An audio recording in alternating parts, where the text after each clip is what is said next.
शिक्षक पात्रता परीक्षा टीईटी की अधिसूचना लागू होने से पूर्व नियुक्त शिक्षकों को टीईटी उत्तीर्ण करने की बाध्यता से मुक्त किए जाने की मांग को लेकर राष्ट्रीय शैक्षिक महासंघ वाराणसी ने गुरुवार को सर्किट हाउस पर जोरदार विरोध प्रदर्शन किया। प्रदर्शन के बाद प्रधानमंत्री, केंद्रीय शिक्षा मंत्री एवं मुख्यमंत्री को संबोधित ज्ञापन जिलाधिकारी के प्रतिनिधि को सौंपा गया। अखिल भारतीय राष्ट्रीय शैक्षिक महासंघ के आह्वान पर देश के 28 राज्यों के 780 जिलों में 18 जून को दोपहर 2 बजे से 3 बजे तक विरोध प्रदर्शन किया गया। इसी क्रम में वाराणसी में जिलाध्यक्ष शशांक कुमार पांडे शेखर के नेतृत्व में बड़ी संख्या में संगठन पदाधिकारी और शिक्षक सर्किट हाउस पहुंचे और 1 घंटे तक विरोध दर्ज कराया। जिलाध्यक्ष शशांक कुमार पांडे शेखर ने कहा कि 23 अगस्त 2010 को एनसीटीई द्वारा जारी टीईटी संबंधी अधिसूचना आरटीई एक्ट की धारा 23(2) में 9 अगस्त 2017 को किए गए संशोधन तथा सर्वोच्च न्यायालय के 1 सितंबर 2025 और 29 मई 2026 के निर्णयों के बाद वर्ष 2010 से पूर्व नियुक्त तथा उत्तर प्रदेश में 27 जुलाई 2011 से पहले नियुक्त शिक्षकों में असुरक्षा और चिंता का माहौल है। उन्होंने कहा कि इन निर्णयों के कारण शिक्षकों के सेवा हितों और भविष्य पर प्रतिकूल प्रभाव पड़ने की आशंका है।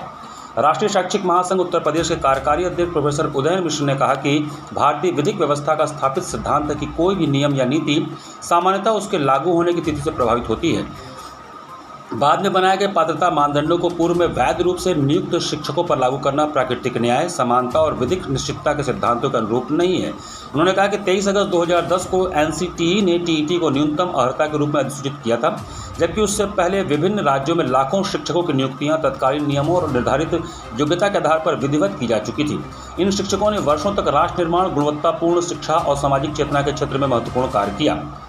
और योगदान दिया। संगठन के पदाधिकारियों ने कहा कि सर्वोच्च न्यायालय के निर्णय का सम्मान सभी का संवैधानिक दायित्व है, लेकिन जनहित में आवश्यक नीतिगत और विधायी समाधान उपलब्ध कराने का अधिकार संसद और सरकार के पास है। इसलिए वर्ष 2010 से पूर्व तथा उत्तर प्रदेश में 27 जुलाई 2011 से पहले नियुक्त शिक्षकों को विधायी और नीतिगत संरक्षण प्रदान करते हुए उन्हें टीईटी उत्तीर्ण करने की बाध्यता से मुक्त किया जाना चाहिए। इस दौरान संगठन के पदाधिकारी और बड़ी संख्या में शिक्षक उपस्थित थे। 29 मई 2026 को हम लोगों ने एक रिव्यू पिटीशन दायर किया था माननीय सुप्रीम कोर्ट में कि जो भी टेट का नियम आया है 2010 23 अगस्त को और उसका जो है अधिसूचना